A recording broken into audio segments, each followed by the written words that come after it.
这支影片帮大家整理了新加坡10个必玩景点与美食，全球第1座夜间动物园，在夜间丛林探险，还有精彩的火舞、隐秘的神秘螺旋梯、色彩缤纷的旧西街警察局。入住金沙酒店鱼扁套房，房间就能看100万夜景，甚至能唱 KTV。世界上最大的玻璃温室与巨大室内瀑布，金沙酒店55楼景观餐厅，享用海鲜吃到饱，还有必玩的斜坡滑车与打卡地标鱼尾狮。想知道新加坡怎么玩、怎么吃，4天3夜要花多少钱？一定要看到最后哦！嗨，大家好，我是李欧。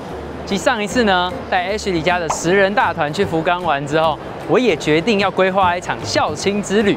那这次我要带着我爸妈，第一次一家3口出国。我选择的国家是狮城新加坡，因为新加坡是我去过的所有国家里面，我觉得城市规划做得最好的国家。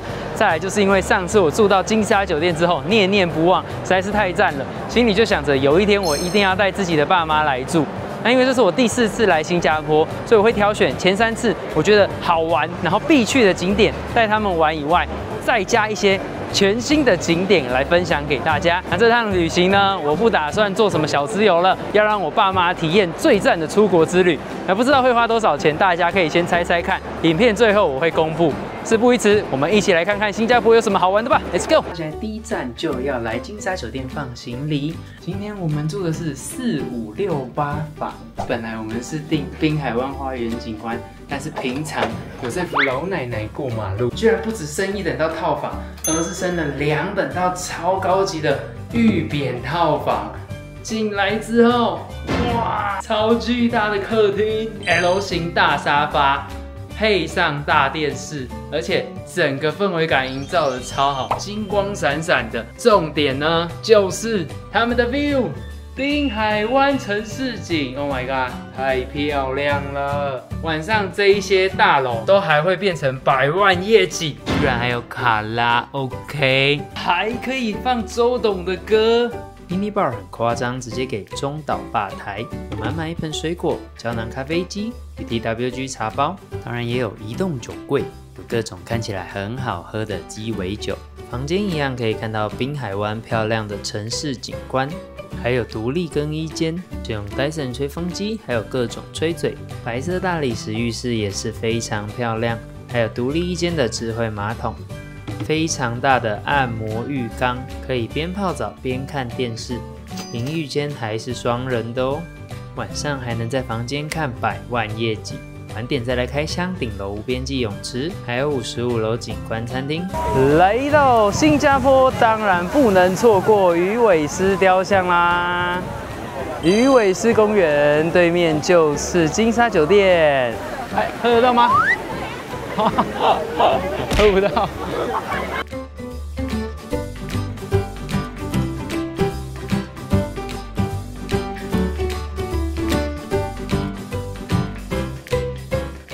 要怎么前往鱼尾狮公园呢？只要搭地铁到来福士方或者是政府大厦，走10到15分钟就可以抵达喽。下一个新加坡的必玩景点是福康宁公园。福康宁公园被誉为新加坡中央公园。公园里面最有名的就是 IG 的火热的打卡景点，这一个神秘螺旋梯。那它的特色就是光影交错之下，我们在这个螺旋梯的底部从下往上拍，上面的这一棵树呢，就会很像一个盖子一样把天井盖住，就非常漂亮。排队的人潮非常夸张，这一个后面全都是，还有要拍婚纱的人在这边排队。然后我们走过路过呢，很容易就错过这个螺旋梯，但是从下往上拍，真的是非常特别的一个视角。像我们观光客来的话，可能不太适合在那边排队排了2个小时吧。如果你不想要排太久，就要一早就过来。听说8点就有人在排队。福康宁公园除了那个螺旋梯很热门以外，它本身也是14世纪马来王族的皇宫。然后后来2次世界大战英国殖民期间，它也是英军的堡垒要塞。那我后面这个 Battle Box， 就是在2战期间，英军跟日本人投降的时候，就是在这个地下碉堡哦。那 Battle Box 现在它已经变成一个博物馆。那你如果买票进去，就可以看到它以前那个英军地下指挥中心的样子。那这个福康宁山，它就是会有很多这种隧道跟门，因为这些都是他们的隧道，可以4通8达的通到这一个军事堡垒要塞，里面有声音，还有警报声。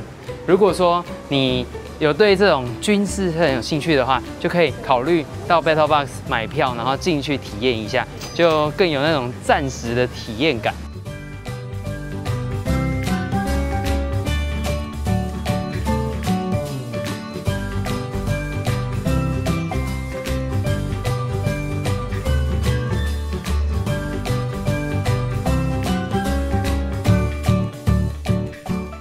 要怎么前往福康宁公园呢？搭地铁到多美歌站，走4分钟就能找到神秘螺旋梯。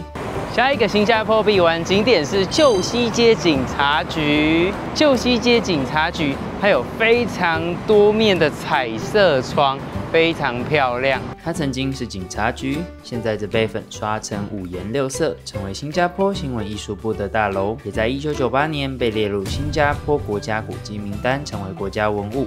一旁就是克拉码头，很适合在码头边散散步、拍拍照哦。要怎么前往旧西街警察局呢？可以逛完神秘螺旋梯，直接走过来，或搭地铁到克拉码头站，再步行3分钟也能抵达。现在到了午餐时间，原本要带家人吃对面的松发肉骨茶，但是人实在是太多了，看起来目测大概至少要排1小时吧。所以呢，我们就来吃对面这间黄雅系肉骨茶啦。那它也是来头不小，它跟松发肉骨茶还有发传人肉骨茶并称为新加坡的3大肉骨茶哦。赶快来吃吃看吧。黄雅系肉骨茶它是1955年创立，有70年的历史，比对面松发的1969年还要再更古老哦。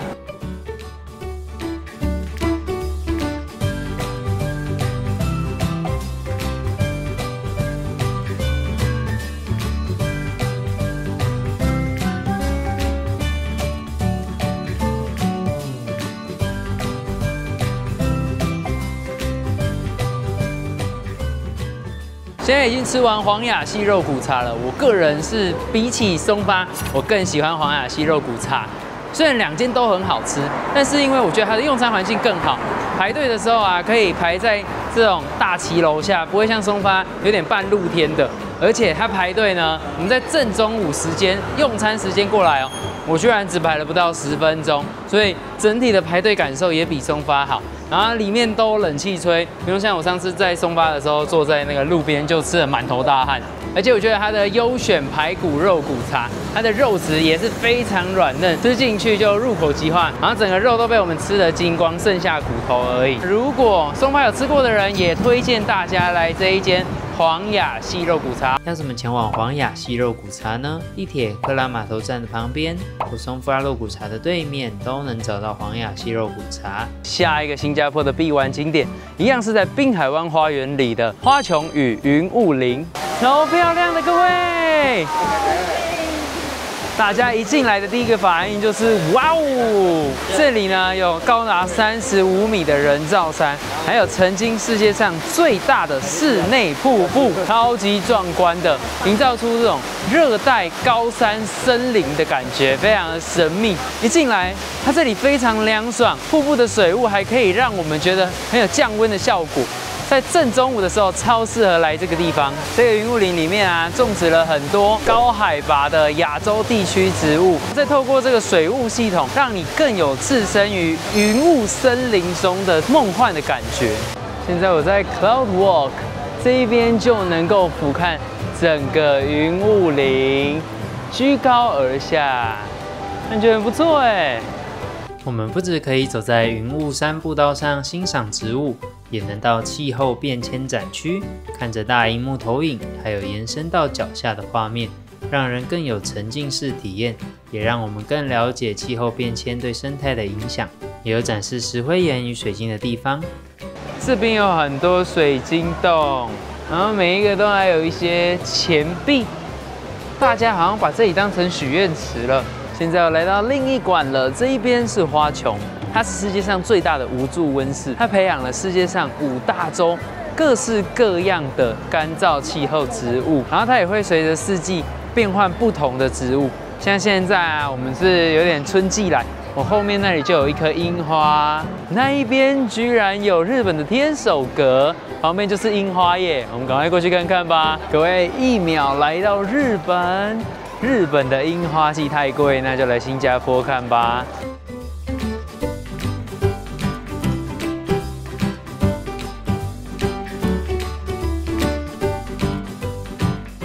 花穹跟云雾林逛完之后啊，就可以通到这个纪念品店。有想要买一点小东西纪念的，大家都可以来这里逛。那看完花穹与云雾林，我们就可以顺路走来天空树。然后看完天空树，就可以走连接走廊回到我们的金沙酒店休息一下啦。要怎么前往花穹与云雾林呢？搭地铁到滨海湾花园站，步行10分钟就能抵达。下一个新加坡必玩景点是新加坡夜间野生动物园。Night Safari， 那这个野生动物园是全世界第一座夜间的野生动物园，它是以探险为主题，而且是夜间的哦，可以让游客在这种很自然的环境下观察夜行性动物它们的生态跟它们的习性。那赶快跟我一起看看这个夜间野生动物园有什么好玩的吧！一起探险去 ，Go Go Go！ 那么入口进来呢，这里就是夜间精灵动物秀的表演场所，大家记得先扫描 QR code 预约入场时段。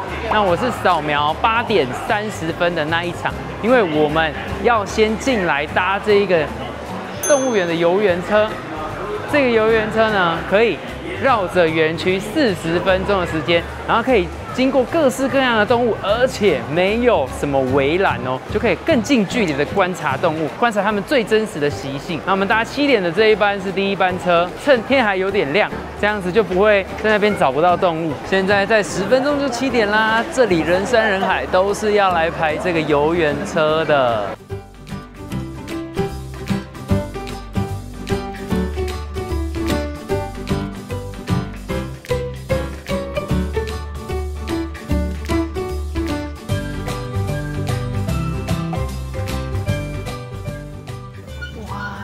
狮子哎，完全没有任何阻挡，太近了吧！夜间动物园不只有游园车，还有4条探险步行路线，可以更近距离观察各种动物，也能看到和游园车不同的角度哦。居然有塔斯马尼亚恶魔耶！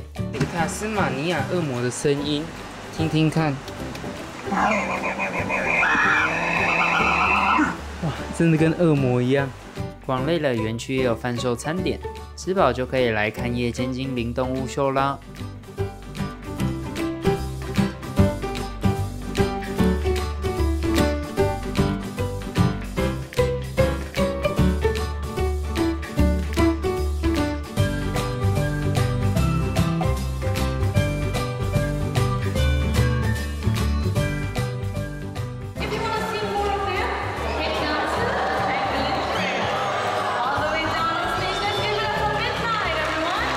看完动物秀，接着欣赏火舞表演。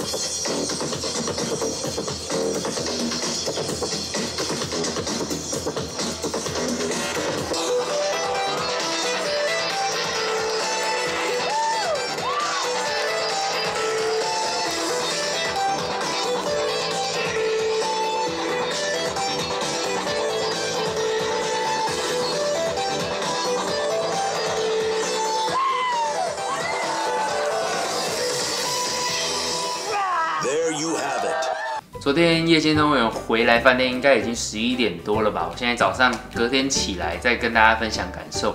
我首先觉得新加坡夜间野生动物园真的是非常爱护动物，他们在做表演的时候都不会强迫他们做出一些特技啊，或是看起来很酷炫的动作来吸引大家的眼球，而是用一些饲料让他们这样子走一圈，吃一吃东西，让他们呈现最真实的自己。然后让鸟表演飞翔的时候，那只鸟一直不想飞，他们也没有强迫，就直接让这个表演失败。那让猫头鹰表演的时候，也是使用道具辅助，让它可以头转270度。我到那天才知道，原来猫头鹰的头不能转360度，这样头它那个解说员说头会掉下来。所以我真的觉得这一个动物园不止爱护动物以外，也很有教育意义，是我目前去过最喜欢的动物园。新加坡总共有4个动物园，它都在附近。然后第一次来新加坡的时候，有去河川生态园，我也觉得算是蛮特别的，以那个河川为主题。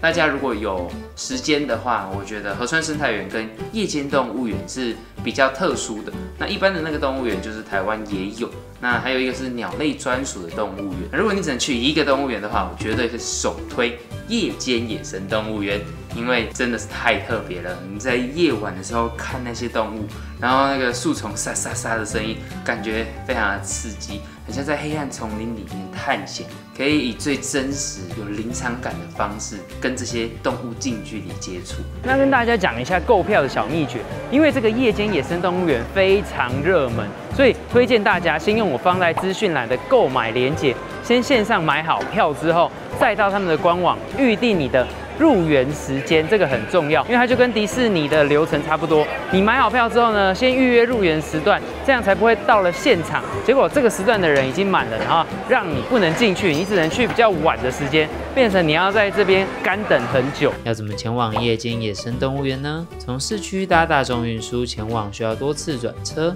建议直接搭 Grab， 单程可以省1个小时的时间。现在又来到无边际游泳池啦。早上的时候是人最少的时候，跟晚上比起来清幽了许多，都没有人的无边际泳池，超适合来游泳的。而且天气这么热，一边在泳池游泳消暑，一边看这个美丽的天际线，太享受了吧！哇！到了晚上，大家也别忘了再上去顶楼无边际游泳池看看，可以欣赏美丽的100万夜景。泳池的另一边也可以看到点亮的天空树，时间算准还能看灯光秀哦。而且住御扁套房可以跟管家预定鸟巢躺椅，晚上一位难求也不用怕。泡完泳池回到房间，已经开好夜窗，所有东西都整齐排好，今晚有个超长枕头，肯定能一夜好眠。现在我们来吃早午餐啦！今天很幸运可以来尊贵楼层55楼的，这个是只有御扁套房可以上来的。这边可以看到很漂亮的城市景，这是我们的座位3人份的公务早教这边。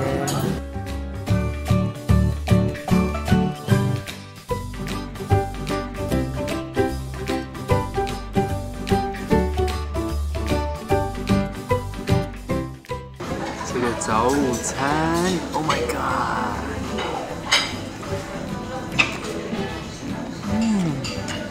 这个纽西兰鲑鱼真的跟我们上次去纽西兰吃的是味道很接近，而且非常的新鲜呢。重点是它超厚的，上面再配一点鲑鱼卵 ，Oh my god！ 太享受了！哇，各位，蟹肉。哦，超好吃，肉质非常鲜甜，光这一只蟹脚就价值不菲了。现在我拿了咖椰吐司，这个皮啊是有点脆脆的，但是里面的面包是软的哦。那这个吐司的厚度跟外面的真的是有差，吃起来的这个空气感更明显，外脆内软。好好吃哦！在玉天华庭不只可以看到城市景，也有另一区座位可以看到滨海湾花园与天空树哦。那现在我们已经到了圣淘沙岛，我们直接搭 Grab 到环球影城这个圣淘沙名胜世界。因为到这一边的话，不用付入岛费，6块钱一台车。但我们如果直接搭到斜坡滑车的话，要付给司机6块钱。那这个环球影城呢，也是算新加坡一个必玩景点。那因为我第一次来新加坡的时候就已经玩过了，所以呢就带爸妈去体验斜坡滑车，我觉得是更有特色。现在已经在搭斜坡滑车的空中吊椅啦，后面那个时光之翼，这个也是必看的，大家记得来的话有空要去看哦。惧高症的人要小心啦。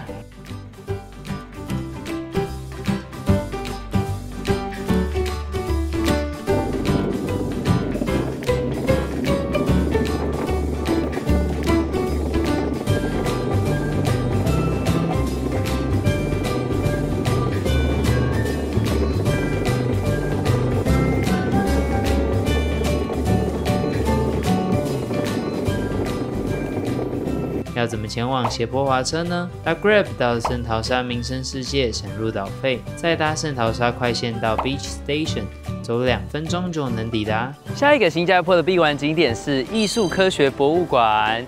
艺术科学博物馆它的外形很像一朵盛开的莲花，它是由10片这个花瓣所组成。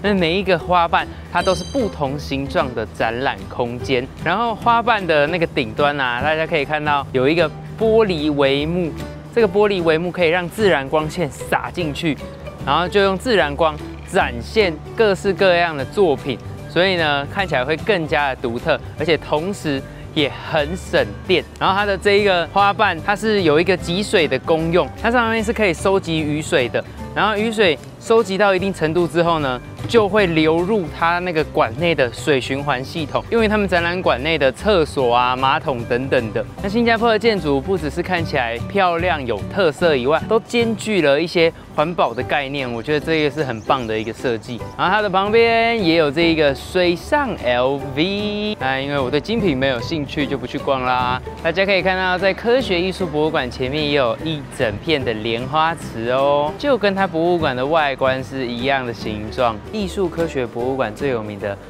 Future World 未来世界展览厅，刚好现在是没有开放的，我们就错过了，太可惜啦。要怎么前往艺术科学博物馆呢？搭地铁到海湾坊站，走进金沙购物中心就能通到艺术科学博物馆喽。这次也带爸妈去了必逛的中国城牛车水，看看新加坡的中式街道与中文招牌，还有鲜艳的牛车水地标珍珠坊，与麦斯威首饰中心必吃的天天海南鸡。天天海南鸡饭有够赞的，来新加坡4次，我就吃了3次。